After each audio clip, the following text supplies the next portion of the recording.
ನಮಸ್ಕಾರ ವೀಕ್ಷಕರೇ, ಇವತ್ತು 4 ಕಂಪ್ನಿಗಳನ್ನ ನೋಡೋಣ. ಸೊ 4 ಈ ವರ್ಷದ 2024 ಒಳ್ಳೆಯ ರಿಸಲ್ಟನ್ನು ಕೊಟ್ಟಿದೆ ಮತ್ತು ಇವು ಒಂದಿಷ್ಟು ಗ್ರೋತ್ ಸ್ಟೇಜಲ್ಲಿ ಇರ್ತಕ್ಕಂಥವು. ಮುಂದೆ ಯಾವ ಥರ ಗ್ರೋತ್ ಆಗ್ಬೋದು, ಆಮೇಲೆ ಮತ್ತು ಇದರಲ್ಲಿ ಈಗ ಟೈಮ್ ಆಫ್ ಎಂಟ್ರಿ ಇದೆಯಾ ಅಥವಾ ಇವನ್ನು ಬೈ ಮಾಡಿದ್ರೆ ಯಾವ ಥರ ಬೈ ಮಾಡ್ಬೋದು, ಸ್ವಲ್ಪ ಆ ಥರದ ಬಗ್ಗೆ ಸ್ವಲ್ಪ ಅನಲೈಸ್ ಮಾಡ್ತಾ ಹೋಗೋಣ. ಬನ್ನಿ ಇವತ್ತಿನ ವೀಡಿಯೋ ಸ್ಟಾರ್ಟ್ ಮಾಡೋಣ. ಸೊ ಮೊದಲನೇದು ನೋಡಿ, ಕೃತಿಕ ವೈರ್ಸ್ ಅಂತ ಇದ್ರದ್ದು ಇಯರ್ದು ರಿಸಲ್ಟು ಮಾರ್ಚ್ 2024ಅಲ್ಲಿ 432 crores ಸೇಲ್ಸ್ ಮಾಡಿದೆ. So last year it was 282 crores. ಅದಕ್ಕಿಂತ 2022ನಲ್ಲಿ 244, 135, ಹೀಗೆ ಒಂದು 3-4 ಇಯರಿಂದ ನೋಡಿದ್ರೆ ಒಂದು ಒಳ್ಳೆಯ ಗ್ರೋತ್. ಎಸ್ಪೆಷಲಿ ಲಾಸ್ಟ್ ಇಯರಿಗೆ ಕಂಪೇರ್ ಮಾಡಿದ್ರೆ 280 crores $430 ಒಂದು ಒಳ್ಳೆಯ ಸೇಲ್ಸ್ ಗ್ರೋತನ್ನು ಇದು ಕೊಟ್ಟಿದೆ. ಆಪ್ರೇಟಿಂಗ್ ಪ್ರಾಫಿಟ್ ಚೆನ್ನಾಗಿದೆ. ಒ ಪಿ ಎಮ್ ಕಡಿಮೆ ಇದೆ, ಸ್ವಲ್ಪ ಒ ಪಿ ಎಮ್ ಇನ್ಕ್ರೀಸ್ ಆಗ್ತಾ ಹೋಯಿತು ಅಂತಂದರೆ ಖಂಡಿತವಾಗಿ ಮುಂದೆ ಇದು ಇನ್ನು ದೊಡ್ಡ ಮಟ್ಟದಲ್ಲಿ ಒಂದು ಪ್ರಾಫಿಟನ್ನು ಕೊಡ್ಬೋದು ಕಂಪ್ನಿ. ಸೊ ಇದು ನೆಟ್ ಪ್ರಾಫಿಟ್ ನೋಡಿದ್ರೆ ಈ ಸರಿ 10 crores ಕೊಟ್ಟಿದೆ. ಲಾಸ್ಟ್ ಇಯರ್ 6 crore ಇತ್ತು, ಅದಕ್ಕಿಂತ ಮುಂಚೆ 4 crore ಇತ್ತು. ಸೊ ತುಂಬ ಹಿಂದೆ ಹೋಗೋದಾಯ್ತು ಅಂತಂದರೆ ಸ್ವಲ್ಪ ಜಾಸ್ತಿಯಾಗಿ ಮತ್ತು ಭವಿಷ್ಯ ಇದು ಕರೋನಾ ಟೈಮ್ ಅನಿಸುತ್ತೆ. ಕರೋನಾ ಟೈಮಲ್ಲಿ ಸ್ವಲ್ಪ ಕಡಿಮೆ ಆಗಿದೆ ಮತ್ತು ಒಳ್ಳೆ ಗ್ರೋತನ್ನು ಕೊಡ್ತಾಯಿದೆ. ಸೊ ಲಾಸ್ಟ್ ಇಯರ್ಗೆ 6 crore, ಈ ಸರಿ 10 crores ಒಂದು ಒಳ್ಳೆಯ ರಿಸಲ್ಟನ್ನು ಕೊಟ್ಟಿದೆ ಅಂತ ಹೇಳ್ಬೋದು ಇದು ಕೃತಿಕಾ ವೈರ್ಸು. ಸೊ ಇದ್ರದ್ದು ಏನಪ್ಪ ನೇಚರ್ ಆಫ್ ಬಿಸ್ನೆಸ್ ಅಂತಂದರೆ, Kritika wire incorporated in 2004. Kritika wire limited manufacture, export and supplies a wide range of industrial steel valves and galvanised wires.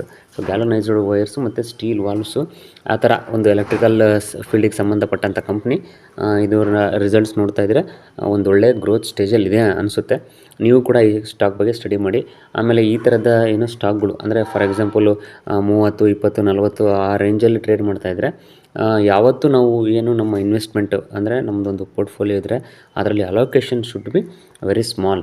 ಅಂದರೆ ಫಾರ್ ಎಕ್ಸಾಂಪಲ್ ಈಗ ನಂದು 1 ಲಕ್ಷದ ಪೋರ್ಟ್ಫೋಲಿಯೋ ಇದೆ ಅಂದರೆ, ಸೊ ನಾನು ಏನು ಸ್ಮಾಲ್ ಮಿಡ್ ಕ್ಯಾಪ್ಸು ಏನು ಈ ಥರ ಗ್ರೋತ್ ಕಂಪ್ನಿಗಳಿಗೆ ನಾವು ಎಷ್ಟಪ್ಪ ಅಂತಂದರೆ ಒಂದು 5% ಮಾತ್ರ ಅಲೋಕೇಶನ್. ಅಂದರೆ 1 ಲಕ್ಷ ಪೋರ್ಟ್ಫೋಲಿಯೋ ಇದ್ದರೆ ಒಂದು 3,000-5,000 ಮಾತ್ರ ನಾವು ಇನ್ವೆಸ್ಟ್ ಮಾಡೋದು. ಸೊ ಇದನ್ನು ಯಾವ ಥರ ಮಾಡ್ಬೋದು ಅಂದರೆ, ಈಗ ಈ ವರ್ಷ ಲಾಸ್ಟ್ ಇಯರ್ಗಿಂತ ಈ ವರ್ಷ ಸ್ವಲ್ಪ ಸ್ಟೇಬಲ್ ಆಗಿದೆ. ಸೊ ಈಗ ಎಷ್ಟಾಗಿದೆ, 25-30 ರೂಪಾಯಿ ಇದೆಯಾ. ಸೊ ಇದನ್ನು ಹಂಗೆ ನಾವು ಸ್ವಲ್ಪ ಇನ್ವೆಸ್ಟ್ಮೆಂಟ್ ಮಾಡಿರ್ತೀವಿ. ಮತ್ತು ನೆಕ್ಸ್ಟ್ ಇನ್ನೊಂದು 2-3 ಕ್ವಾರ್ಟರ್ ಅಥವಾ ನೆಕ್ಸ್ಟ್ ಇಯರ್ಗೆ ಮತ್ತು ಚೆನ್ನಾಗಿ ರಿಸಲ್ಟ್ ಕೊಡ್ತಾ, ಸೊ ಅವಾಗ ಏನು ಮಾಡ್ಬೋದು, ನಾವು ಮತ್ತೊಂದಿಷ್ಟು ಆ್ಯಡ್ ಮಾಡ್ಬೋದು.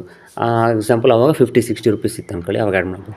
ಒಂದು ಒಳ್ಳೆಯ ಸ್ಟೆಬಿಲಿಟಿ ಬಂದು ಒಂದು ಅಬೌವ್ 100 ರೂಪೀಸ್ ಇದು ಸ್ಟಾಕ್ ಪ್ರೈಸ್ ಬಂತಂದರೆ ಆಗ ನಾವು ಒಂದಷ್ಟು ದೊಡ್ಡ ಅಮೌಂಟ್ಗಳನ್ನ ಪ್ಲ್ಯಾನ್ ಮಾಡ್ಬೋದು. ಆ ಥರ ಏನು ಪ್ಲ್ಯಾನ್ ಮಾಡಿ ನಾವು ಈ ಥರ ಏನು ಬೆಳೀತಕ್ಕಂಥ ಗ್ರೋತ್ ಇರತಕ್ಕಂಥ ಕಂಪ್ನಿಗಳಲ್ಲಿ ಎಂಟ್ರಿ ಮಾಡ್ಕೊತ ಹೋಗಬೇಕು.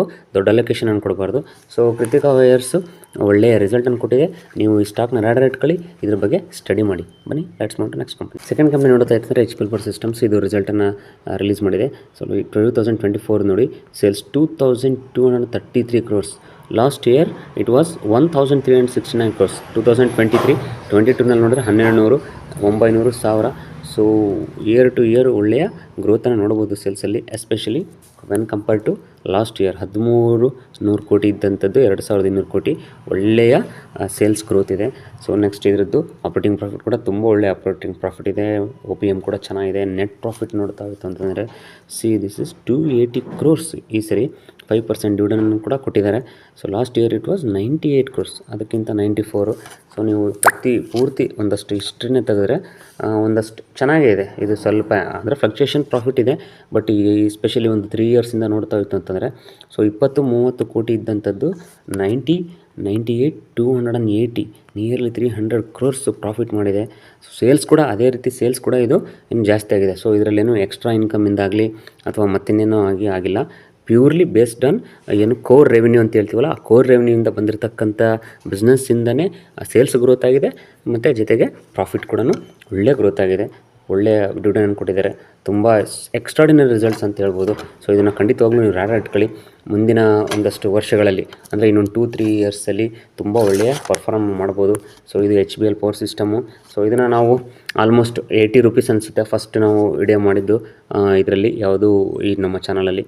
ಸೊ 80 ರೂಪೀಸಿಂದನೂ ಕೂಡ ಫಾಲೋಅಪ್ಪಲ್ಲಿದ್ದೀವಿ. ಇದು ಯಾವ ಥರ ಬೆಳ್ಕೊಂತ ಹೋಗ್ತಿದೆಯೋ ಆ ಥರ ನಾವು ಕೂಡ ಇದರಲ್ಲಿ ಏನು ನೋಡ್ತಾ ಬರ್ತಾಯಿದ್ದೀವಿ. HBL power system limited manufacture and services different types of batteries, mobility and other products. ಖಂಡಿತವಾಗ್ಲೂ ಇದನ್ನು ಜಸ್ಟ್ ಬರೀ ಓವರ್ ಇವಲ್ಲ, ಡೀಪಾಗಿ ನೀವು ಸ್ಟಡಿ ಮಾಡಿ. ಒಂದು ಒಳ್ಳೆಯ ಕಂಪ್ನಿ ಇದು. ಸೊ ನಿಮ್ಮ ಫ್ಯೂಚರ್ಗೆ ಅಥವಾ ಮುಂದಿನ ಇದಕ್ಕೆ ಏನು ಇನ್ವೆಸ್ಟ್ಮೆಂಟಿಗೆ ಒಂದು ಒಳ್ಳೆಯ ರಿಟರ್ನ್ಸನ್ನು ಕೊಡ್ಬೋದು. ಖಂಡಿತವಾಗೂ ರ್ಯಾಡರ್ ಇಟ್ಕೊಂಡು HBL ಪವರ್ ಬಗ್ಗೆ ಒಂದು ಡೀಟೇಲ್ ಸ್ಟಡಿ ಮಾಡಿ. ಮೂರನೇ ಕಂಪ್ನಿ TNR ಇನ್ಫ್ರಾಸ್ಟ್ರಕ್ಚರ್. ಇದರ ರಿಸಲ್ಟ್ ನೋಡ್ತಾ ಇತ್ತಂದರೆ 2024 363 crores. Last year 295 25-30. ಸೊ ಈ ಲಾಸ್ಟ್ ಇಯರ್ಗಿಂತ ಈ ವರ್ಷ ಒಂದು ಒಳ್ಳೆಯ ಗ್ರೋತನ್ನು ನೋಡ್ತಿದ್ದೀರಾ ಸೇಲ್ಸಲ್ಲಿ ನೀವು. ಇದನ್ನು ಲಾಸ್ಟ್ ಈ ಒಂದು ಹತ್ತಿರ 15-20 ಡೇಸ್ ಕೆಳಗಡೆ ಕೂಡ ತುಂಬ ಜನ ಕೇಳಿದ್ರಿ, ಇದು ಯಾಕೆ ಸರ್ ತುಂಬ ಒಳ್ಳೆ ಮೂಮೆಂಟನ್ನು ಕೊಡ್ತಾ ಇದೆ, ಇದೊಂದು ಒಳ್ಳೆ ರಿಸಲ್ಟನ್ನು ಎಕ್ಸ್ಪೆಕ್ಟೆಡ್ ಇರೋದ್ರಿಂದನೇ ಇದು ಒಳ್ಳೆ ಮೂಮೆಂಟನ್ನು ಕೊಡ್ತಾ ಇದ್ದೀವಿ ಅಂತ. ಈಗ ಹತ್ತಿರ 1200 ದಾಟಿದೆ ಅನಿಸುತ್ತೆ ಇದ್ರದ್ದು ಸ್ಟಾಕ್ ಪ್ರೈಸು. 1230 ರೂಪಾಯಿ ಇವತ್ತು ಟ್ರೇಡ್ ಮಾಡ್ತಾ ಇದೆ. ಒಂದು ಒಳ್ಳೆಯ ಮೂಮೆಂಟು. ನಾವು ಇದನ್ನು ಏನೋ 250-300 ರೇಂಜಲ್ಲಿ ಕೂಡ ಕವರ್ ಮಾಡಿದ್ವಿ. ಅಲ್ಲಿಂದ ಫಾಲೋಅಪ್ ಕೂಡ ಮಾಡ್ತಾ ಇದ್ದೀವಿ ಈ ಕಂಪ್ನಿಯ. ಯಾಕಂದರೆ ತುಂಬ ಜನ ಸಬ್ಸ್ಕ್ರೈಬರ್ಸ್ ಈ ಥರ ಈ ಸ್ಟಾಕ್ ಇರೋದ್ರಿಂದ ಸೊ ಅವ್ರು ಕ್ವಶನ್ಸ್ ಕೇಳ್ತಾ ಇರ್ತಾರೆ ಇದ್ರ ಬಗ್ಗೆ. ಆಮೇಲೆ ಏನಾದರೂ ನ್ಯೂಸು ಇದರ ಅಪ್ಡೇಟ್ಸನ್ನು ಪ್ರತಿಯೊಂದನ್ನು ನಾವು ಚಾನಲಲ್ಲಿ ಕೊಡ್ತಾನೆ ಬಂದಿದ್ದೀವಿ. ಇದು ಒಂದು ಒಳ್ಳೆಯ ಗ್ರೋತ್ ಸ್ಟೇಜಲ್ಲಿರ್ತಕ್ಕಂಥ ಗ್ರೋತ್ ಕಾಣಿಸ್ತಾ ಇದೆ. ಮುಂದೆ ತುಂಬ ಒಳ್ಳೆಯ ಗ್ರೋತ್ ಕಾಣಿಸ್ತಾ ಇದೆ. ಯಾಕಂದರೆ ದ ನೇಚರ್ ಆಫ್ ಬಿಸ್ನೆಸ್ಸು ಮತ್ತು ಅದರ ಫೈನಾನ್ಷಿಯಲ್ಸು, ಮ್ಯಾನೇಜ್ಮೆಂಟು, ಟ್ಯಾಕ್ ರೆಕಾರ್ಡ್, ಹಿಸ್ಟ್ರಿ ಎಲ್ಲವನ್ನು ನೋಡಿದ್ರೆ ಮುಂದಿನ ಒಂದು 2-3 ವರ್ಷದಲ್ಲಿ ಒಂದು ಒಳ್ಳೆಯ ರಿಟರ್ನ್ಸನ್ನು ಕೂಡ ಕೊಡ್ಬೋದು. ಸೊ ಇನ್ನು ದೇರ್ ಆರ್ ಚಾನ್ಸಸ್ ಆಫ್ ಏನು ಸ್ಪ್ಲಿಟ್ ಆಗೋ ಚಾನ್ಸಸ್ ಇದೆ, ಬೋನಸ್ ಕೂಡ ಚಾನ್ಸಸ್ ಇದೆ. ಸೊ ಒಳ್ಳೆಯ ಡಿವಿಡೆಂಡನ್ನು ಕೂಡ ಕೊಡ್ತಾ ಇದೆ. ನೆಟ್ ಪ್ರಾಫಿಟನ್ನು ನೋಡ್ತಾ ಹೋಯ್ತು ಅಂತಂದರೆ 40 crores. Last year it was 22 crores. ಅಂದರೆ ನೀವು ಡಬಲ್ 22 ಕೋಟಿ ಇರ್ತಕ್ಕಂಥದ್ದು 40 ಕೋಟಿ. ಸೊ 8% ಡಿವಿಡೆಂಡನ್ನು ಕೊಟ್ಟಿದೆ. ಒಳ್ಳೆಯ ಡಿವಿಡೆಂಡ್ ಈಲ್ಡು ಒಂದು ಒಳ್ಳೆಯ ರಿಸಲ್ಟನ್ನು ಕೊಟ್ಟಿದೆ ಅಂತಲೇ ಹೇಳ್ಬೋದು. ಸೊ ನೀವು ಖಂಡಿತವಾಗ್ಲೂ ಈ ಸ್ಟಾಕನ್ನು ಏನೋ ಸ್ಟಡಿ ಮಾಡಿ ಇದ್ರ ಬಗ್ಗೆ. ಸೊ ನೆಕ್ಸ್ಟ್ ಇನ್ ಫ್ಯೂಚರ್ ಇವರ ಆರ್ಡ್ರ್ ಬುಕ್ಸು ಇದು ಒಂದು ಏನೋ ಮುಂದಿನ ಇವ್ರದ್ದು ಒಂದಷ್ಟು ಏನು ಪ್ರೆಡಿಕ್ಷನ್ ಮಾಡೋದು ಅಂತಂತಂದರೆ ಒಂದು ಒಳ್ಳೆಯ ನೇಚರ್ ಆಫ್ ಬಿಸ್ನೆಸ್ ಇರೋದ್ರಿಂದ ಸೊ ಇವ್ರ ಆರ್ಡ್ರ್ ಬುಕ್ಸ್ ಏನಿದೆ ಅದೆಲ್ಲವನ್ನು ಬೇಕಿದ್ರೆ ಡೀಟೇಲ್ ವಿಡಿಯೋ ಕೂಡ ಮಾಡೋಣ. Tinna rubber and infrastructure limited is primarily engaged in conversion of end of life tyres ELT into crumb rubber and steel wires obtained in the process. So ಇದ್ರ ಬಗ್ಗೆ ಸ್ವಲ್ಪ ನೀವು ಡೀಪಾಗಿ ಸ್ಟಡಿ ಮಾಡಿ ಈ ಕಂಪ್ನಿ ಬಗ್ಗೆ. ಒಂದು ಏನೋ ಒಳ್ಳೆಯ ನೇಚರ್ ಆಫ್ ಬಿಸ್ನೆಸ್ಸು. ಈ ವರ್ಷ ಅಂತೂ ಇದು HBL ಪವರು ಮತ್ತು ಇದು ಎರಡು ಕೂಡ ಒಂದು ಎಕ್ಸ್ಟ್ರಾರ್ಡಿನರಿ ರಿಸಲ್ಟ್. ಇವತ್ತು ಹೇಳ್ತಕ್ಕಂಥ ಆಲ್ಮೋಸ್ಟ್ 4 ಕಂಪ್ನಿಗಳನ್ನು ಒಂದು ಮುಂದಿನ ಒಂದು 2-3 ವರ್ಷಕ್ಕೆ ಈ ಥರ ಗ್ರೋತ್ ಸ್ಟೇಜಲ್ಲಿ ಏನಾಗುತ್ತಪ್ಪ ಅಂತಂದರೆ ನಾವು ಎಂಟ್ರಿ ಆದರೆ ತುಂಬ ಕನ್ವಿಕ್ಷನ್ ಇರಬೇಕಾಗುತ್ತೆ. ಆಮೇಲೆ ತುಂಬ ಪೇಷನ್ಸ್ ಇರಬೇಕಾಗುತ್ತೆ. ಸೊ ಫಾರ್ ಎಕ್ಸಾಂಪಲ್ ಎಷ್ಟೋ ಜನ ಏನು ಮಾಡ್ತಾರೆ, ಏನು ಎಂಟ್ರಿ ಆಗಿರ್ತಾರೆ, ತುಂಬ ಕಾಯ್ತಾರೆ, ಒಂದಷ್ಟು ಒಳ್ಳೆ ರಿಟರ್ನ್ಸ್ ಸಿಗೋಲ್ಲ. ಅದು ಅಂದರೆ ಒಂದು ಏನು ನಾವು ಒಂದು ಸಸಿಯನ್ನು ನೆಟ್ಟು ಅದನ್ನು ಕಾಪಾಡಿ ಅದನ್ನು ಕಾದಿರ್ತೀವಿ ತುಂಬ. ಕರೆಕ್ಟ್ ಹಣ್ಣು ಬಿಡೋ ಟೈಮಿಗೆ ಅದರಿಂದ ಅದನ್ನು ಕಡಿಯೋದು, ಅಂದರೆ ಅದರಿಂದ ಹೊರಗೆ ಹೋಗ್ತೀವಿ ಅಂತ ಅಷ್ಟು ಕಾದಿರ್ತೀವಿ. ಬಟ್ ಒಳ್ಳೆ ರಿಟರ್ನ್ ಕೊಡೋ ಟೈಮಿಗೆ ಅದರಿಂದ ಸ್ಟಾಕನ್ನ ನಾವು ಸೆಲ್ ಮಾಡೋಗಿರ್ತೀವಿ. ಹಾಗಾಗಿ ಯಾವುದೇ ಗ್ರೋತ್ ಸ್ಟೇಜಲ್ಲಿರ್ತಕ್ಕಂಥ ಸ್ಟಾಕ್ ಆದರೆ ತುಂಬ ಕನ್ವಿಕ್ಷನಿಂದ ತುಂಬ ನೀವು ಡೀಪ್ ಅನಾಲಿಸಿಸ್ ಇದ್ದರೆ ಮಾತ್ರ ನೀವು ಅದರಲ್ಲಿ ಒಂದಷ್ಟು ಒಳ್ಳೆ ಸಕ್ಸಸ್ಸನ್ನು ಅಂದರೆ ಒಂದಷ್ಟು ಒಳ್ಳೆ ರಿಟರ್ನ್ಸನ್ನು ತಗೋಬೋದು. ಹಾಗಾಗಿ ನಾನು ಯಾವಾಗಲೂ ಹೇಳ್ತಾ ಇರ್ತೀನಿ, ಸ್ಟಾಕ್ ಮಾರ್ಕೆಟಲ್ಲಿ ಏನು ನಮ್ಮ ದುಡ್ಡಿಗಿಂತ ಸರಸ್ವತಿ ಆರಾಧನೆ ಭಾಳ ಮುಖ್ಯ. ಸೊ ನೀವೆಷ್ಟು ಚೆನ್ನಾಗಿ ಸರಸ್ವತಿಯನ್ನು ಆರಾಧಿಸ್ತಿರೋ ಲಕ್ಷ್ಮಿ ತಾನಾಗೆ ನಿಮ್ಮಿಂದ ಅಥವಾ ನಿಮ್ಮ ಜೊತೆ ಬರ್ತಾಳೆ ಸ್ಟಾಕ್ ಮಾರ್ಕೆಟಲ್ಲಿ ಅಂತ ಹೇಳ್ತಾ ಇವತ್ತಿನ ಕೊನೆಯ ಕಂಪ್ನಿಯನ್ನು ನೋಡೋಣ ಬನ್ನಿ. JK ವೈರ್ಸ್ನ ಏನೋ ಸೇಲ್ಸ್ ನೋಡೋದಾದರೆ ಈ year 2024 412 crores. Last year it was 399 crore. ಇದೇ ಥರ ನೋಡ್ತಾ ಹೋಗ್ರಿ, ಒಂದು 10 ವರ್ಷದ ಹಿಂದೆ 26 ಕೋಟಿ ಇತ್ತು 2012ಅಲ್ಲಿ. ಅಲ್ಲಿಂದ 2024ಗೆ 412 crores. ಸೊ ಒಂದು ಸ್ಪ್ಯಾನಲ್ಲಿ ಒಂದು ಒಳ್ಳೆಯ ಇನ್ಕ್ರೀಸ್ ಅಂದರೆ ಫಾರ್ ಎಕ್ಸಾಂಪಲ್ ಏನೋ ಒಂದು ವರ್ಷ ನೋಡಿ ಇಲ್ಲಿ 208 ಇದೆ, ಮತ್ತು 190, 178 ಮತ್ತು 258 ಆ ಥರ ಸ್ವಲ್ಪ ಫ್ಲಕ್ಚುಯೇಷನ್ಸ್ ನೀವು ನೋಡ್ಬೋದು. ಬಟ್ ಓವರಾಲ್ ಆಗಿ ಒಳ್ಳೆಯ ಗ್ರೋತನ್ನು ಕೊಟ್ಟಿದೆ ಸೇಲ್ಸಲ್ಲಿ. ಮತ್ತು OPM ಕೂಡ ಒಂದು ಒಳ್ಳೆಯ OPM ಇದೆ. ಸೊ ಆಪ್ರೇಟಿಂಗ್ ಪ್ರಾಫಿಟ್ ಮಾರ್ಜಿನ್ ಚೆನ್ನಾಗಿದೆ. ನೆಟ್ ಪ್ರಾಫಿಟ್ ನೋಡೋದಾಯ್ತು ಅಂದರೆ ಈ ವರ್ಷ 39 crore ನೆಟ್ ಪ್ರಾಫಿಟನ್ನು ಮಾಡಿದೆ. So last year it was 24 crores. So ಹಿಂದೆ ಮುಂಚೆಲ್ಲ ಹೋದರೆ 0 ಇದ್ದಂಥದ್ದು 13. ಸೊ ಒಂದು ಒಳ್ಳೆಯ ಗ್ರೋತ್ ನೋಡಿ, ಭಾಳ ತುಂಬ ಕಡಿಮೆ ಸ್ಟಾಕ್ಗಳು ಈ ಥರ ನಮಗೆ ಗ್ರೋತ್ ಕಾಣಿಸ್ತಕ್ಕಂಥದ್ದು. ಆ ಥರ ಗ್ರೋತನ್ನು ಈ ಕಂಪ್ನಿನಲ್ಲಿ ನೋಡ್ತಾ ಇದ್ದೀವಿ. ಸೊ ಒಂದು ಒಳ್ಳೆಯ ಇಯರ್ ಟು ಇಯರ್ ತುಂಬ ಒಳ್ಳೆಯ ರಿಸಲ್ಟನ್ನು ಅಂತೇಳ್ಬೋದು. ಇವತ್ತು 4 ಕಂಪ್ನಿಗಳು ನಾವೇನು ನೋಡಿದ್ವಿ, 4 ಅದ್ಭುತವಾದಂಥ ಇಯರ್ ರಿಸಲ್ಟನ್ನು ಕೊಟ್ಟಿದ್ದಾವೆ.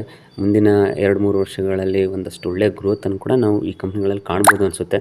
ಹಾಗಾಗಿ ನೀವು ಕೂಡ ಇವನ್ನ ಇನ್ನೂ ಸ್ಟಾಕ್ನ ರ್ಯಾಡರಲ್ಲಿ ಇಟ್ಕೊಳ್ಳಿ, ಇದ್ರ ಬಗ್ಗೆ ಸ್ಟಡಿ ಮಾಡಿ. JK wires is engaged in manufacturing of niche quality galvanised steel wires and nails which find application in power transmission, cable conductor, general engineering, construction etcetera. So ಇದು ಸ್ವಲ್ಪ ಡೈವರ್ಸಿಫೈಡ್ ಇದೆ. ಸೊ ಇದನ್ನು ಏನು ಬೇಕಿದ್ರೆ ನೀವೇನಾರು ಕಮೆಂಟ್ ಮಾಡಿದ್ರೆ ಇದ್ರ ಬಗ್ಗೆ ಒಂದು ಡೀಟೇಲ್ಡ್ ವಿಡಿಯೋ ಮಾಡೋಣ. ಸೊ ಇವತ್ತಿಗೆ ವಿಡಿಯೋ ಮುಗಿಸೋಣ. ಮುಂದೆ ನೋಡಿದಲ್ಲಿ ಸಿಗ್ತೀನಿ. ಅಲ್ಲಿ ಗುಡ್ ಬೈ, ಟೇಕ್